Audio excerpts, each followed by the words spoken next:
The reassignment papers arrived on a Tuesday, which Senna would later consider significant only because Tuesdays were the days she submitted her weekly compound variance reports, and she had been holding a pen when she read them, and the ink had gone dry from sitting too long while she stood in the middle of the archive hall trying to understand what she was looking at.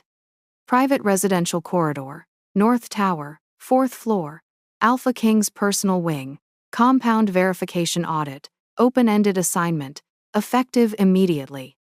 She read it 3 times. Then she went to find Marin. The senior archivist was at her usual table near the window where the light was best, a ledger open beside her and her reading spectacles pushed to the end of her nose. She looked up when Senna came in and took one look at the papers in her hand and held out her own hand without speaking. She read the reassignment with the particular stillness of someone who had been in this archive long enough to have seen stranger things, and then she handed it back. "Administrative error," Senna said. "Probably," Marin agreed. She turned a page in her ledger. "I'll have it corrected tomorrow." "You could," Marin said, without looking up. "Or you could do the assignment." Senna looked at the papers again. A compound verification audit of the Alpha King's private residential spaces was not a small thing. It was not the kind of work that went to a mid-rank analyst on a Tuesday in the middle of a routine reporting week. It was the kind of work that required security clearance she technically had, because her clearance covered the full scope of the King's pharmaceutical documentation and always had, but that had never before been applied to spaces this close to the man himself. "He won't even be there," Marin said. "He's in the Southern Council until evening. You'll have the wing to yourself." Senna folded the papers. "I'll report the error in the morning." She went anyway. This was not a contradiction. A compound verification audit conducted before the error was corrected was still a valid audit, and the documentation would be useful regardless of whether it had been assigned correctly. She told herself this. The North Tower 4th floor smelled of old stone and pine resin, and the particular cold that lived in high places, even in summer. The residential corridor was quiet in the way that said the servants had come and gone and left everything exactly right, every surface calibrated to a person's preferences so thoroughly that the calibration itself became invisible. Senna noticed this the way she noticed everything about air quality and atmospheric composition, without conscious decision, as a layer of information the walk through a space deposited automatically.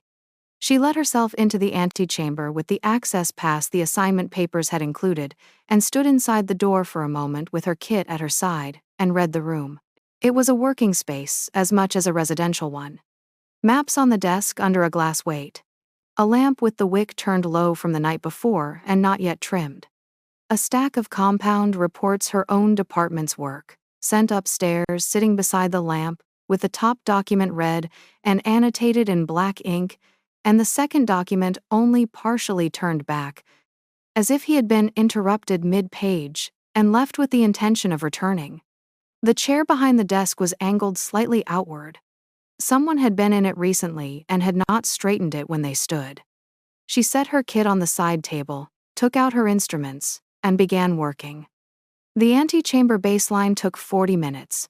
She moved methodically through it, building the reading layer by layer the way she always did. Atmospheric composition first, then surface deposits, then air current mapping to identify where the space's ventilation was carrying information from. The North Tower had a specific profile old stone walls, held scent differently than new construction, retained it in the mortar and the grain of the wood, released it slowly over time, so that what a room smelled like now was a conversation between the present and every accumulated past. She was halfway through the air current mapping when she heard the door. She was in his chair. She had moved to it without thinking when she needed to read the desk surface, because the desk was where the lamp and the compound reports were, and the compound reports were part of her assigned verification scope. She was holding the top annotated report in both hands with ink on 2 of her fingers from where she had rested them on a wet margin note, and the pen she had set down on the desk's edge had rolled and left a small mark on the wood, and the Alpha King was standing in the doorway. Senna knew who he was before she looked up. The room told her before her eyes did. The quality of the air changed. Not in any way she had a precise instrument calibration, for it was not a compound shift, not a measurable atmospheric variance. It was something her wolf registered before her mind did. A kind of settling, a pressure resolving, the specific sensation of a space that had been holding its breath releasing it. She felt her own posture change without deciding to change it. Something in her back straightened. Something in her hands steadied. She looked up. He was taller than she had accounted for from case files and distance. The administrative record listed his physical designation markers with the clinical precision of royal documentation, but clinical precision did not account for the quality of stillness he carried or the way his scent arrived before he had fully stepped into the room. Cold, pine, and something metallic, and underneath both of those things, something older and warmer that she could not name because she had never smelled anything like it, and she had been trained to name everything she smelled. His eyes moved across the room, across her. There was no expression she could read on his face. Then, something happened that she would not understand until much later. His wolf went quiet. She did not know that was what she was sensing. She only knew that the pressure in the room changed again, the breath it had just released becoming something else, something stilled and certain and very, very focused. "Your Majesty," she said. "I was assigned to the antechamber for compound verification. I apologize for the intrusion into your schedule. I can return tomorrow."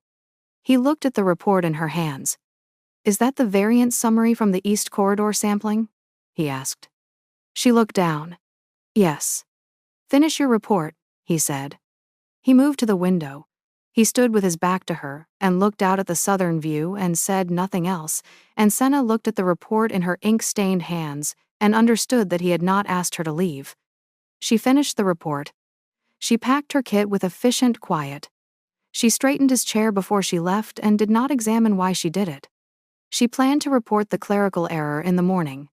The morning came and she went to her supervisor's office and laid the reassignment papers on his desk and explained that there had clearly been a routing error and she was happy to complete the audit if it had been legitimately assigned but needed confirmation before proceeding.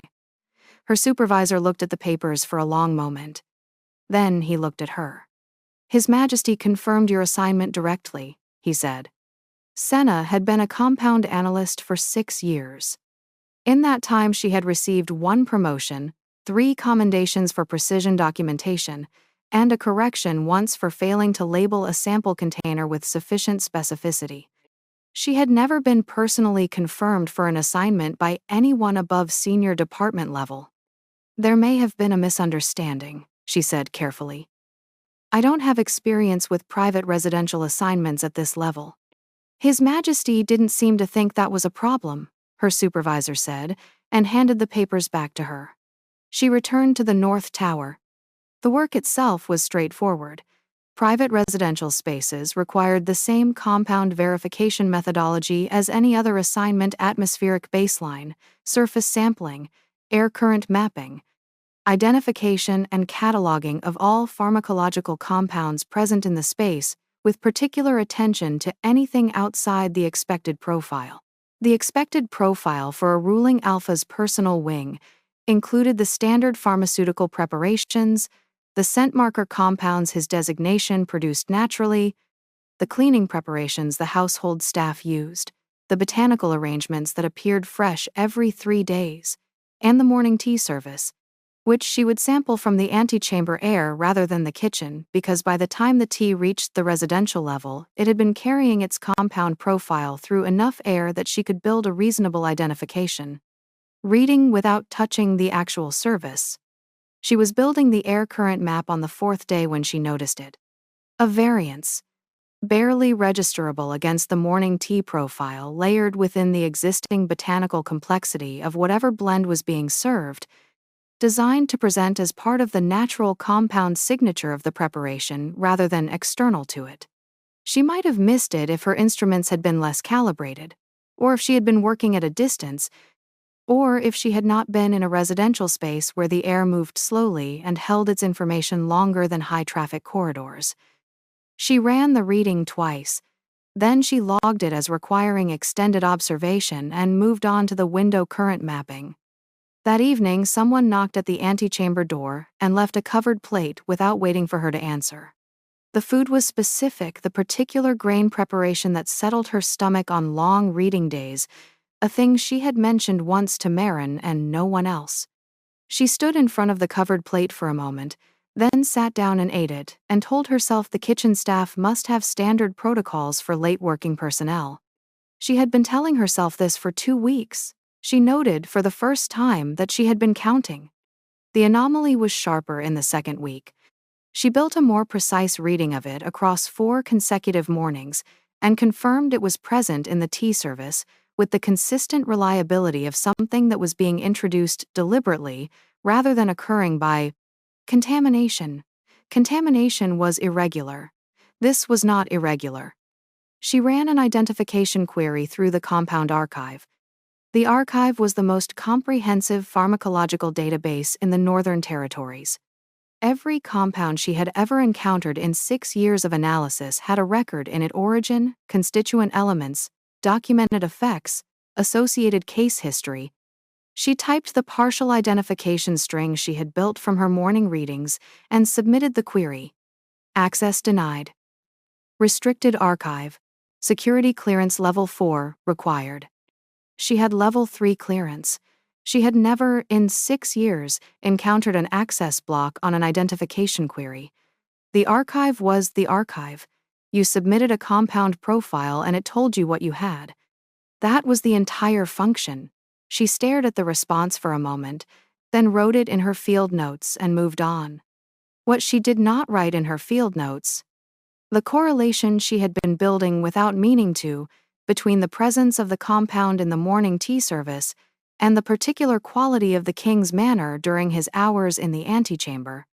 She had begun to understand, through a month of proximity and professional observation, the difference between his working register and his alert register, and the register she did not have a clean professional category for, which was the one where he stood at the window in the late afternoon and the quality of his stillness changed and his scent dropped from cold pine and metal to something deeper and older that she had been cataloging as a natural variance. In alpha scent production under different ambient conditions. She knew compound suppression. She had studied it. She knew what behavioral markers it produced in long-term exposure cases: decreased emotional responsiveness, scent clarity disruption, the specific quality of a wolf that was present but not fully tracking its environment. She had been observing those exact markers in the man across the antechamber for a month. She told herself she needed certainty before any conclusion. Her instruments ran consistently clean near him. This she had been noting since the first day her readings in his spaces were the most precise she had ever produced. The variances minimal, the signal-to-noise ratio better than any workspace in her 6 years of fieldwork. She had attributed this to the quality of the air in the North Tower. Stone walls, good ventilation. She had logged it 3 times. She ran the identification query again through a secondary archive pathway. Access denied. Whatever compound was in the morning tea had a name she could not see. She logged the secondary access block, capped her field notes, and stacked her instruments in their case. The antechamber was quiet at this hour, the lamps low, the view from the window all deep blue city and the first stars. She had been eating dinner at this work table for 6 weeks. She had not gone back to the archive hall for anything except to pick up her morning instruments. She would know what the compound was. She would find the pathway to it. She told herself, tomorrow. What she did not tell herself, she was in no hurry to finish. The visiting dignitary arrived on a gray Thursday in the 7th week, and with him came the particular disruption of a court that was recalibrating its presentation for an outside observer. The North Tower 4th floor was quieter than usual that morning, the household staff moving with more precision, every surface already calibrated perfectly, and being calibrated again by nervous hands. Senna arrived to find Kairan already at the desk, with his correspondence spread before him, which was not unusual. What was unusual was the second chair. He had brought correspondence materials. There were 2 stacks of documents on the desk now instead of 1, and the second chair had been placed at a perpendicular angle, not across from him but beside and back, so that they would be working in the same room without facing each other directly. She stood in the doorway with her kit and looked at the arrangement. "I can work in the corridor," she said. "Your instruments are calibrated to this space," he said, without looking up from his correspondence. "Working in the corridor would require you to start your baseline over." This was accurate. She came in and set her kit on the side table and began her morning work. They did not speak. The only sounds were her instrument's soft notation clicks and the scratch of his pen and the occasional turn of a document page and, from several floors below, the muffled movement of the household adjusting itself for the dignitary's visit. It should have been awkward. The King of Eros working in silence beside a mid-rank compound analyst because she would have to rebuild her calibration otherwise. It should have been the kind of situation that required management, explanation, one of them offering the other an acknowledgement of the strangeness of it. It was not strange. She noted that it was not strange. She noted that this was itself information. The dignitary came at noon. He was a Northern trade delegate with a PAC affiliation that registered in Senna's compound readings as Old Money Alpha, not high rank, but old blood, the kind that carried itself with the ease of people who had been important long enough to have forgotten anyone ever doubted it. He came with 2 aides, and the studied, deliberate curiosity of someone cataloging everything in the room. His gaze moved across the desk, the maps, the lamps, Karan, and then found Senna at her side table and stopped. "Who is this?" he asked. "Pleasant. Just curious." "My analyst," Karan said. His tone closed the subject. Not cold, final, the way a door settles into its frame. The delegate nodded and redirected his attention to the trade documents he had come to discuss, and Senna kept her eyes on her instruments and her face arranged in the expression she wore when she was reading data, which was to say, attentive and absent, the look of someone whose attention was entirely elsewhere. Her instruments were not entirely elsewhere. Neither was she. She ran her morning query through the archive a 3rd time that afternoon, using a lateral access pathway she had found in an old procedural manual that routed compound identification requests through the Pharmaceutical History Index rather than the main catalog. The response took longer than usual. When it arrived, it was still an access block, but this time the block message was different. Restricted. Historical case file. Authorization. Senior counsel or above. The compound had a historical case file. It was not simply an unknown compound, it had a documented history significant enough to be restricted at counsel level. She looked at this for a long time. She wrote it in her notes. She did not report it. She needed one more thing first. That evening, Karan brought his own lamp when he came to the antechamber after the dignitary's departure dinner, and he sat at the desk and did not bring correspondence, and he did not speak for a long time, and then he said, "Did your readings today produce anything notable?" She looked up. She considered how to answer this. "I'm building toward something," she said. "I'm not there yet." He was quiet for a moment. "When you are," he said. She looked at him across the lamplit room and understood that he meant, "Tell me," not as a professional obligation. "Tell me." "Yes," she said. "When I am." Lady Vessa arrived on a morning of bright, cold sunshine when the court was arranged in its most formal presentation, and the castle had the particular quality of a place that had been polished to impress.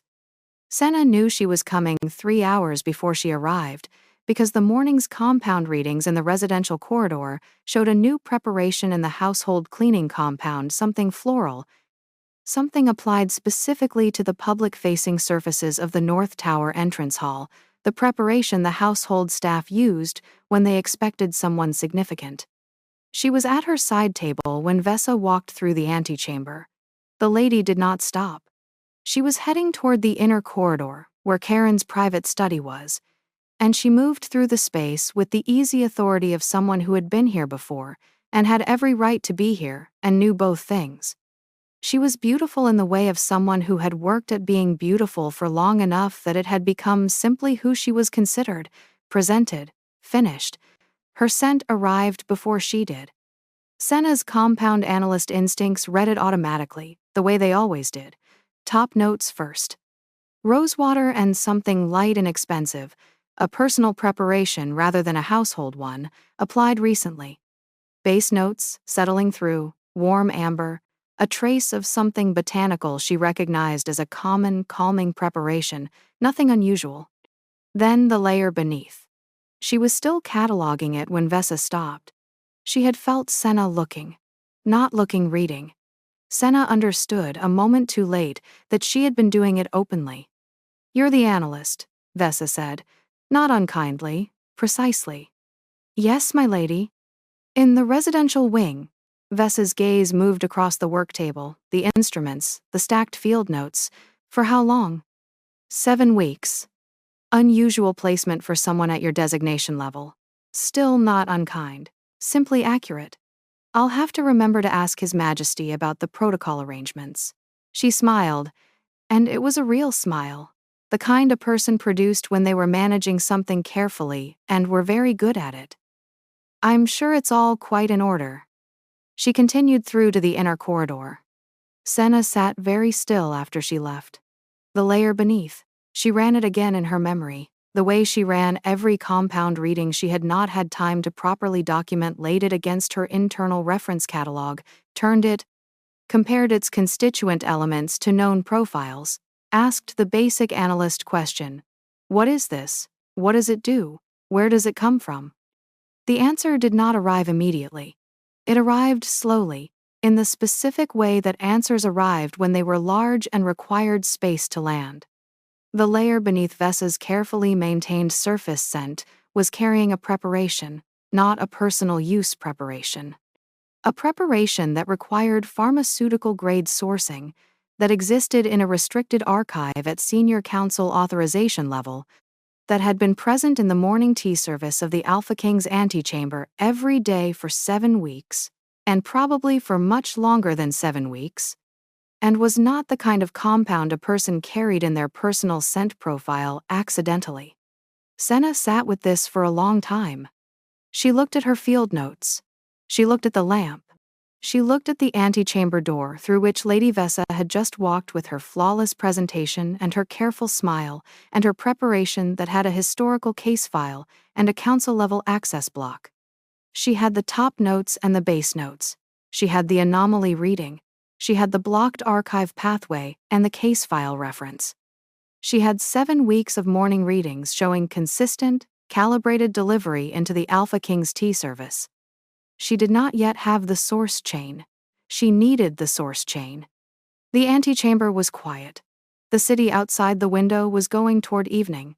20 minutes after Vesa had passed through, the air in the room was still not quite back to its baseline.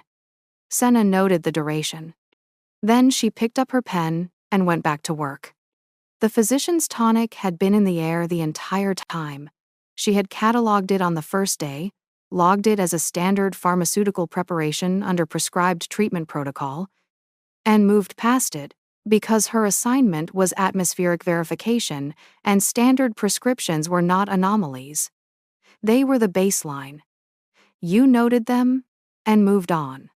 She pulled her first week field notes at 8 in the morning on a Thursday in her 9th week and read them with the specific quality of attention that was not rereading, but dismantling, taking each observation apart at its joints to see what it was actually made of.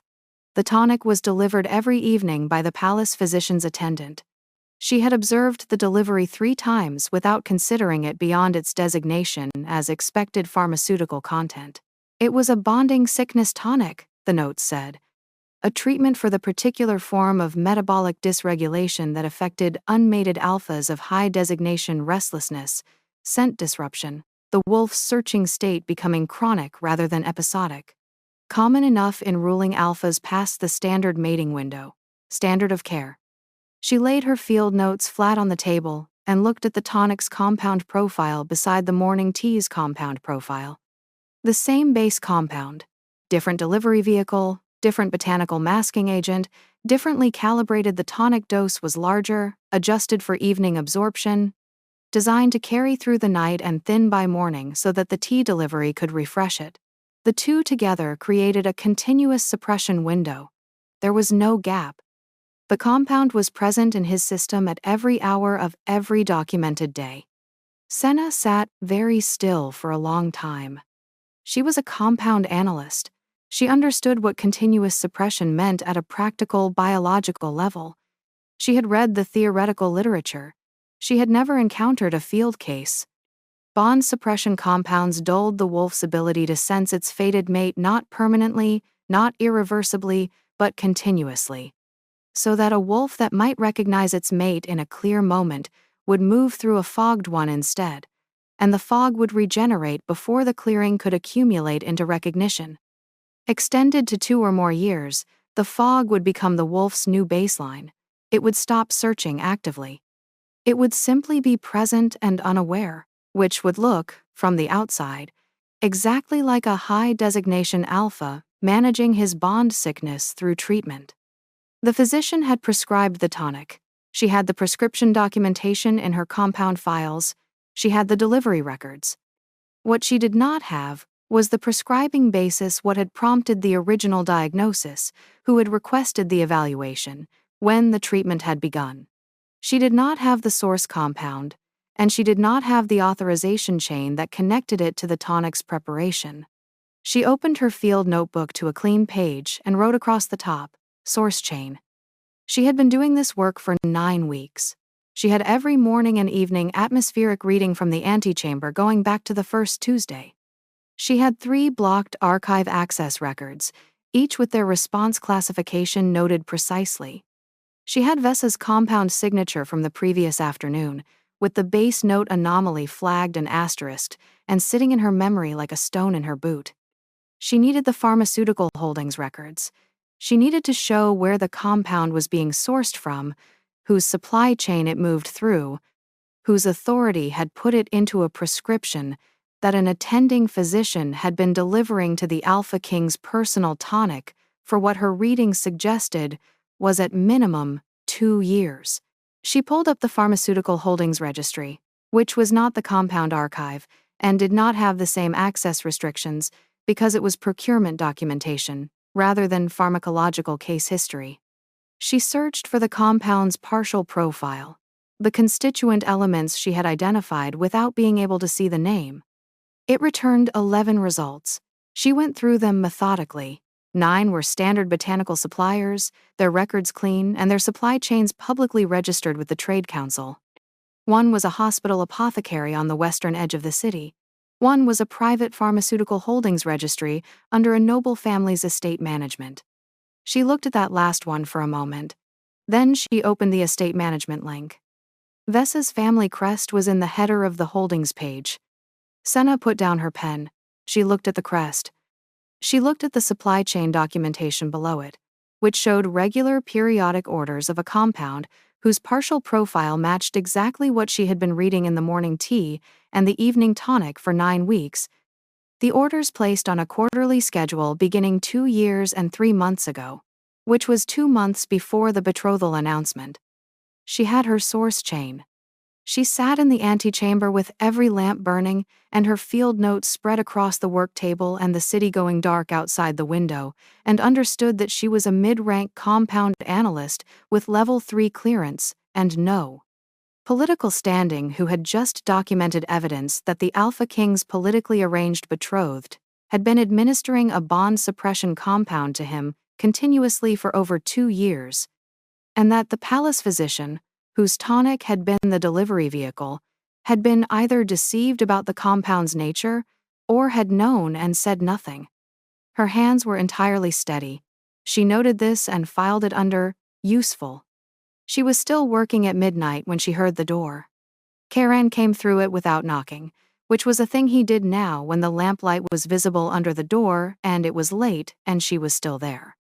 He stopped in the doorway and looked at her work table, the spread of notes, the pharmaceutical holdings page still visible on her reference screen, the compound profile comparison she had built across 3 sheets of paper laid end to end. She looked at him across the lit room. "I found something," she said.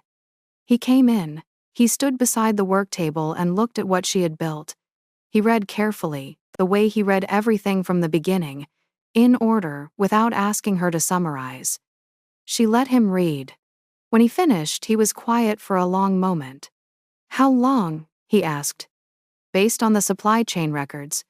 2 years and 3 months at minimum." She paused. "Possibly longer if earlier orders were placed under a different registration." He said nothing.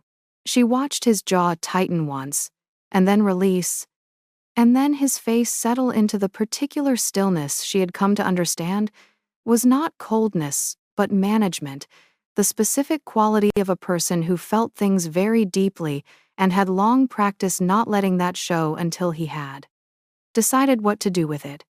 "The tea," he said, "and the tonic." "Both. Continuous window, no gap." He exhaled. It was a quiet sound. She had learned his register well enough to know that quiet sounds from him carried the weight that louder expressions would from anyone else. "I need 48 hours to complete the source chain documentation," she said. "What I have now is strong, but not airtight.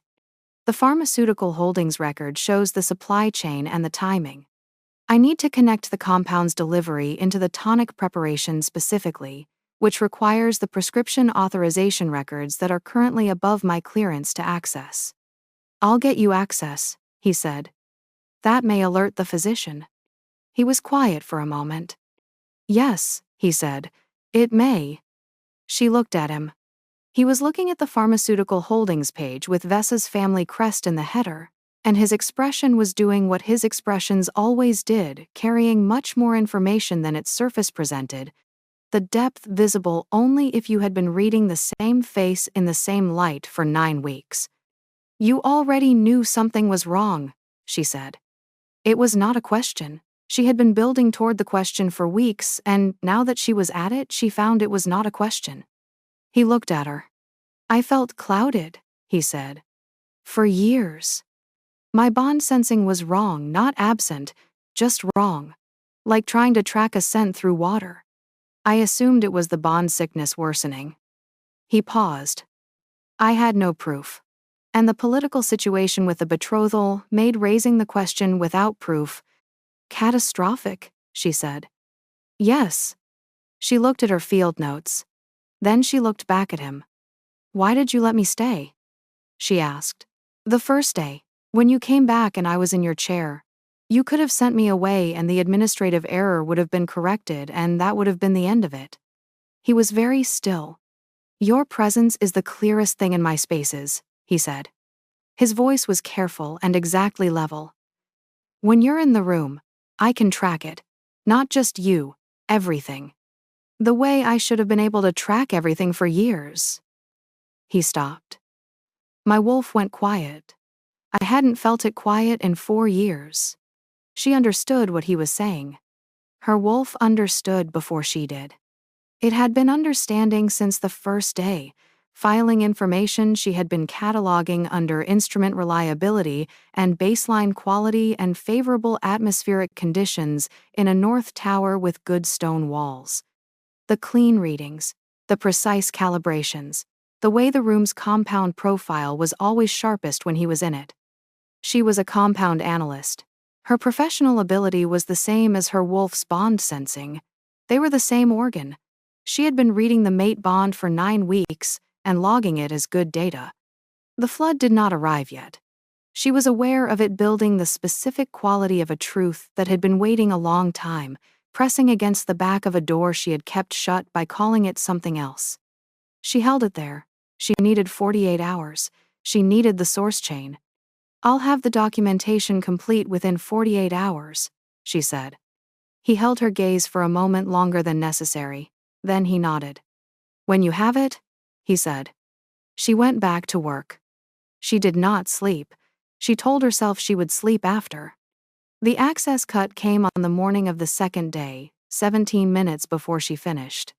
She was cross-referencing the prescription authorization records Karen had sent clearance through before dawn, a thing she had not asked him to do but which had arrived anyway, a single-access expansion on her credentials without explanation, and she was 40 minutes from completing the source chain documentation when her terminal flagged an override. The compound verification files. Gone. Her clearance reclassified below the threshold required to access pharmaceutical documentation in the residential corridors. She looked at the override authorization. It had come from the Palace Physician's office, citing a protocol review. The timing was not a coincidence. She had accessed the prescription authorization records 6 hours ago, and someone had noticed. She looked at what she had open on her work table. She had 40 minutes of work left and zero access to complete it. What she had was her 9 weeks of field notes, the atmospheric readings, the pharmaceutical holdings record, the supply chain documentation, the partial compound identification with its blocked archive references, and the prescription authorization record she had managed to read before the access cut had landed. What she did not have, officially, was the final connection between the compound's delivery method and Vessa's supply chain in a form that a council review would accept as airtight. She looked at everything she did have. She had it. Not the final connection she had intended to build, but a chain of inference from the atmospheric readings to the holdings record to the authorization timeline that was constructed entirely from documentation she had already accessed before the override. Her readings were her readings. Her field notes were her field notes. Nobody could cut her access to data she had already collected. She sat at the work table and worked for 40 minutes in the clean, focused way she worked, when she was reading something difficult and her instruments were running perfectly, and at the end of 40 minutes, she had the complete source chain documented in 6 pages of precise analytical notation. She stacked the pages and held the stack in both hands for a moment. Then she thought about what it would mean to walk into the morning council session with this and no formal standing and a clearance that had just been overridden. And she thought about the physician. And she thought about Vessa with her perfect presentation and her council-level connections and her 2-year supply chain. She picked up her kit. She picked up the 6 pages. She went downstairs.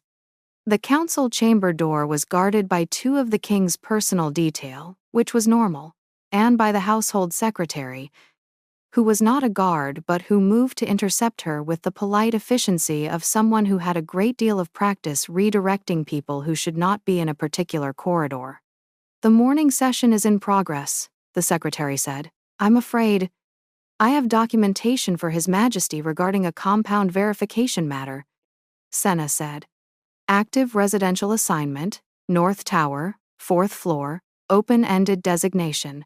She held up the reassignment papers she had never returned because she had never officially corrected the administrative error. "I need 2 minutes." The secretary looked at the papers. He looked at her. He knocked at the council chamber door. She heard Karen's voice from inside say, "Let her in." The room was everything she had expected, and several things she had not. 8 senior lords at the long table. The trade documentation from the week session still spread before them, the morning's agenda half completed. The palace physician standing to the left of the door, which told her that Vessa's move had anticipated exactly this.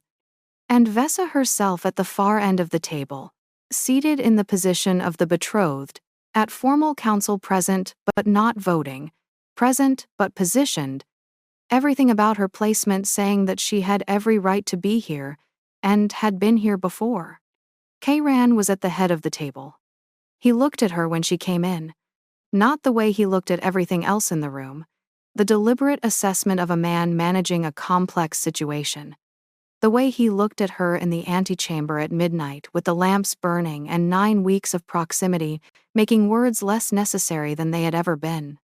She laid the 6 pages on the table in front of the nearest senior lord, and kept her voice exactly level.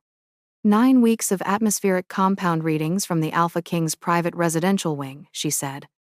Showing a consistently delivered bond suppression compound in the morning tea service and the nightly physician's tonic, source chain traced to a private pharmaceutical holdings registry.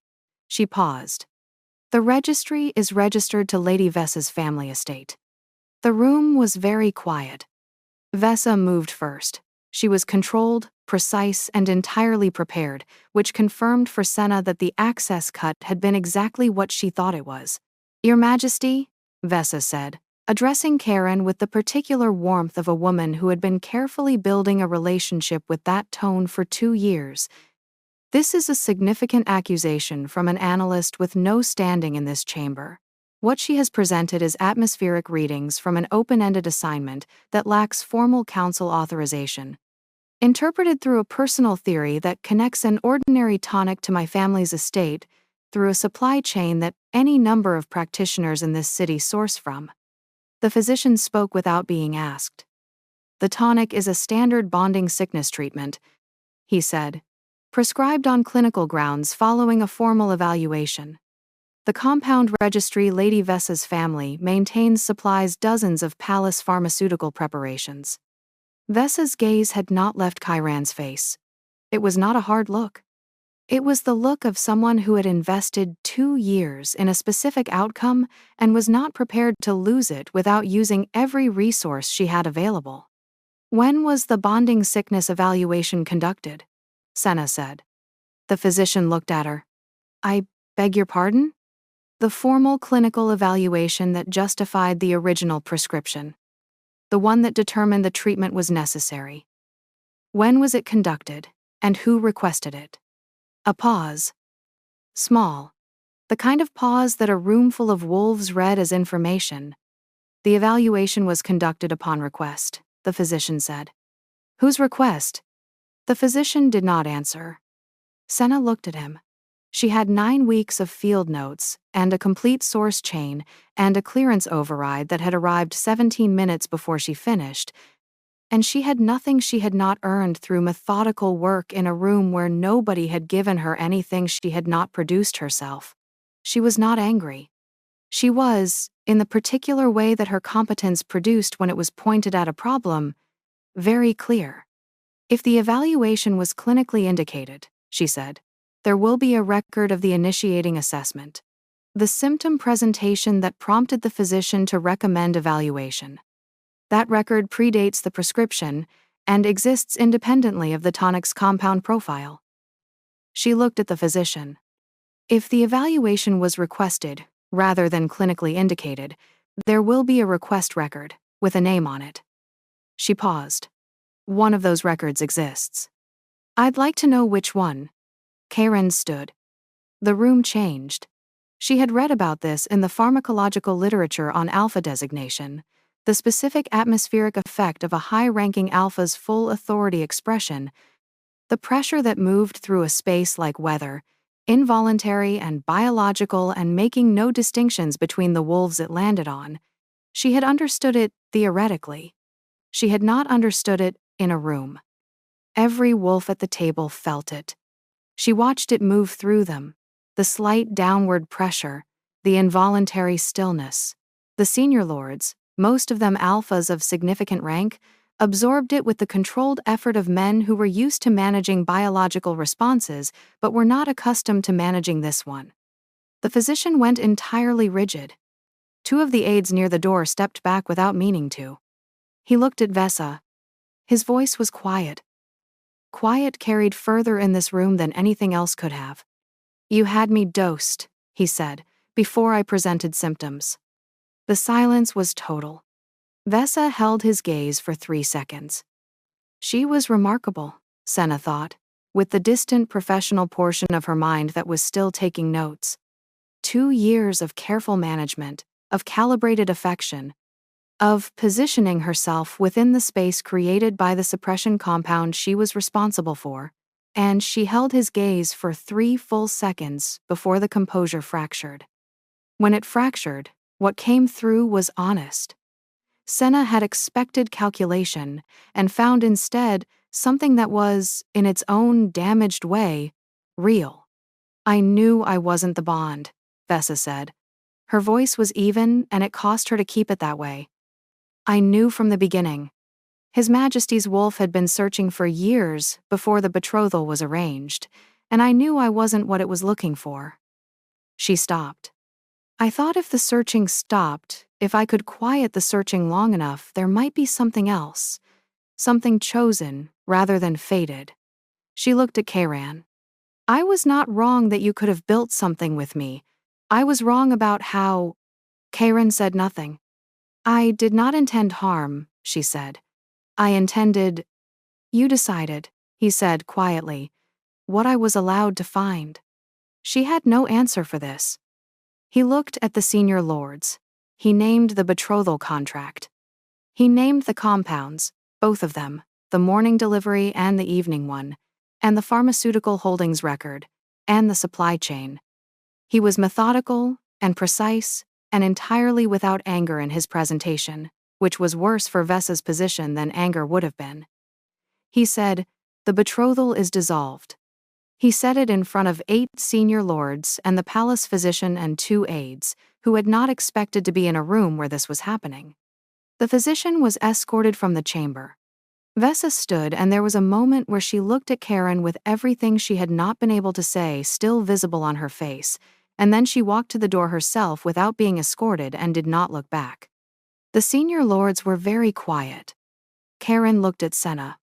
She was standing at the side of the room with her 6 pages of documentation and her 9 weeks of field notes and the reassignment papers she had never officially returned because she had never corrected the error that had sent her to the North Tower 4th floor on a Tuesday when she had been holding a pen and had let the ink go dry. He said, in front of every lord who had asked who she was and received the answer, my analyst. You were never in the wrong room. The council chamber absorbed this. She watched it move through the room, 8 senior wolves recalibrating. The particular adjustment of people who understood that the Alpha King had just said something with a weight beyond its surface. She did not look away. She had been looked through in rooms like this for her entire career. Her designation below the level that commanded attention. Her competence documented in field notes that went upstairs and became someone else's referenced work. And she stood in it now and let it settle and did not offer anyone a smaller version of herself to be more comfortable with. The wrong room. It had never been. The antechamber was empty when she went back. She did not go back because she had planned to. She went back because her body knew the way, and took it, and when she came through the door, the room was the way she had left it this morning. Lamps unlit, work table clear. The city outside the window going toward afternoon. She set her kit on the side table. She set the 6 pages beside it. She stood in the middle of the room and waited. He came within the hour. He came in and did not say anything, and she did not say anything, and the quality of the silence was the same as it had always been. The specific silence of 2 people who had been in a room together long enough that the silence no longer needed management. She said, How long did you know? Not a question. The first day, he said. You were in my chair, with ink on your hands, and my wolf went quiet. I haven't felt quiet in 4 years. He moved to the window. Not away from her, he had a way of placing himself in the room that she had been reading for 9 weeks. I knew I should have sent you away and reported the administrative error myself. I didn't. You kept requesting my continued assignment. I made reasons, he said. Your calibration, the baseline data, the access requirements. He turned from the window. I would have made more. She looked at him across the room that was hers, and had always been hers, even when she was trying to correct the error that had placed her in it. The compound was suppressing your recognition, she said. Yes. So you didn't know, with certainty, what you were sensing from me. No, he said. Not with certainty. His voice was careful. But I knew my wolf wasn't wrong about the quiet. Even through the compound, even with the recognition dulled, it knew the quiet. He paused. I knew you were the reason I could track the room. I didn't let myself go further than that because I needed you to. He stopped. To not leave, she said. To choose, he said. I needed you to have the choice. She had been making reasons not to leave since the 2nd week. She had been cataloging the reasons under professional necessity and baseline requirements and the specific instrumental advantages of a well-calibrated space. She had been a compound analyst reading a bond she had never named and filing the data under everything except what it was. Her competence and her suppression had been the same organ. She understood this now with the specific clarity of a thing that had always been true becoming visible. She crossed the room. He was very still when she reached him. The quality of stillness that was not absence but the opposite of it. Every part of him present and waiting and not reaching, giving her the space to arrive at her own pace on her own terms. She put her hand flat against his chest. His heartbeat was faster than his face showed. She had been reading this room for 9 weeks. She knew it. All of it. "Then I'm choosing," she said. The bond arrived like a door thrown open onto weather.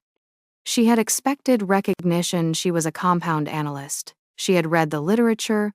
She knew the clinical description of mate bond completion and the biological cascade it produced. She had understood it the way she understood most things, precisely and from the outside. She had not understood what it meant to feel him. Not his presence. She had felt his presence for 9 weeks. This was his interior, the specific quality of who Karen was beneath the management and the authority and the careful stillness he wore in rooms full of people who were watching him. The grief he carried without displaying it. The loneliness of 4 years of searching with a fogged wolf in a body that had stopped trusting what it sensed. The specific and enormous tenderness he had been directing at her, quietly and without announcement.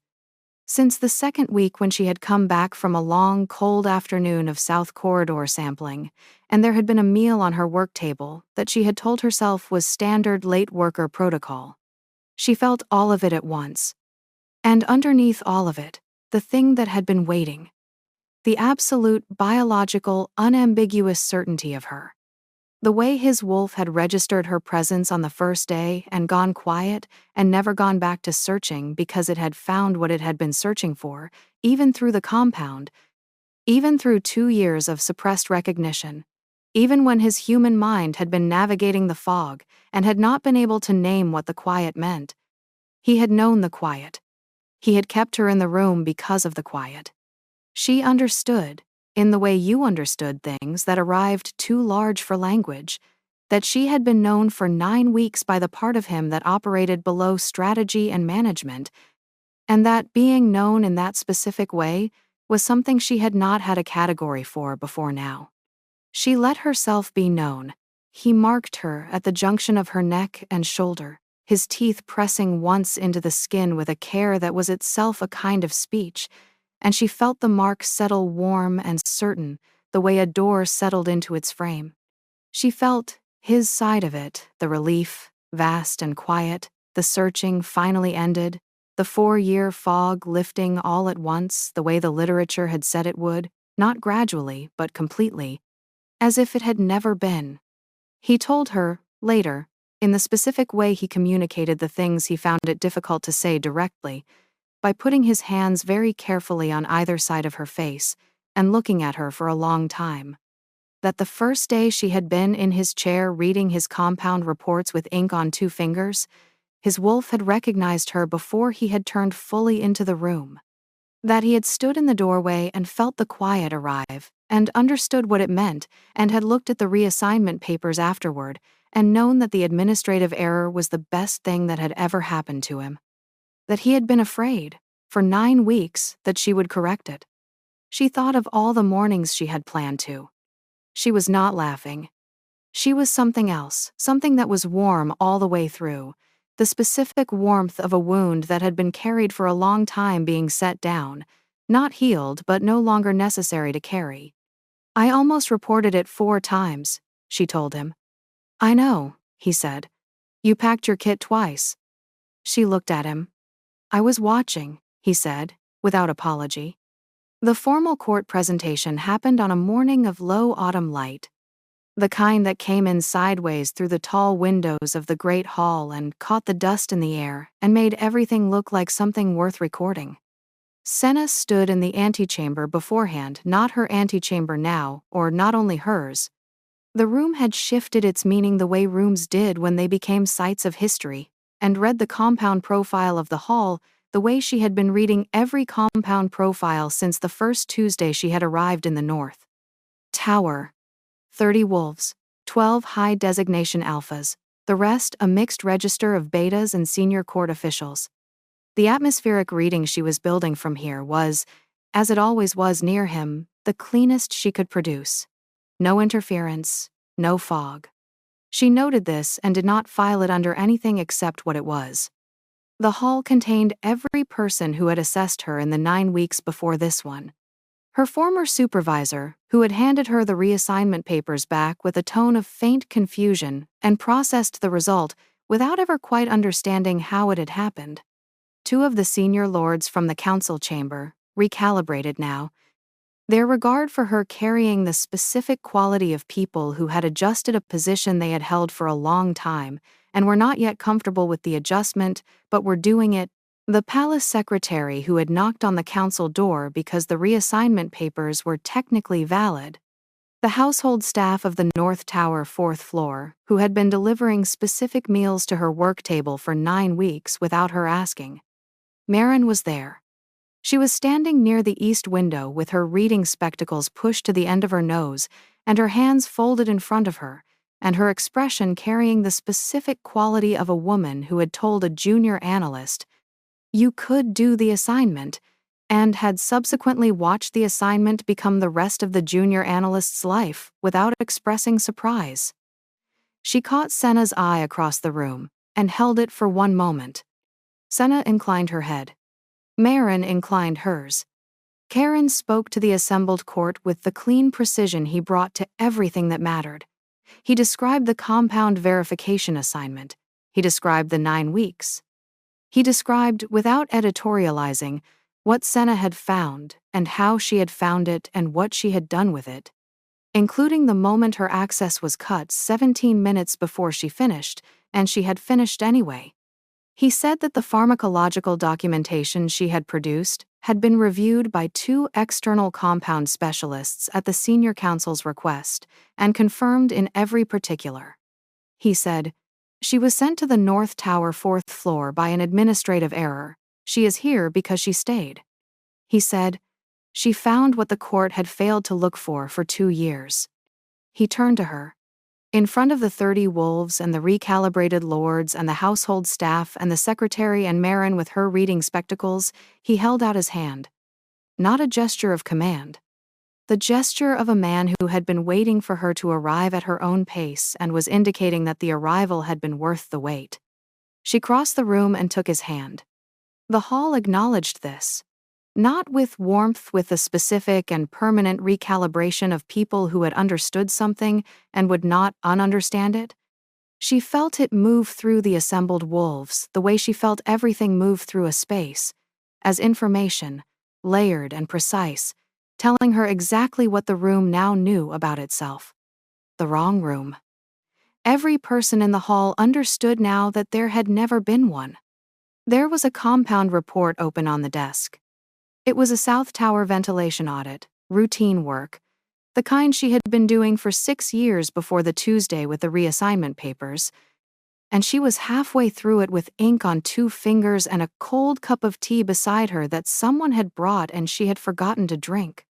The autumn light came through the study window at the angle it always came at this hour, catching the dust in the air above the stacked files and the maps under their glass weights, and the second chair that had been placed at a perpendicular angle a long time ago and had never gone back. She knew when he came in without looking up.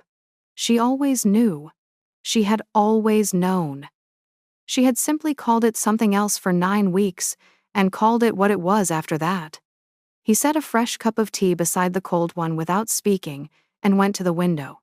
His presence in the room was the same as it always was, the particular quality of air that she had been reading since the first day, cold pine and that older, warmer thing underneath that she had a name for now.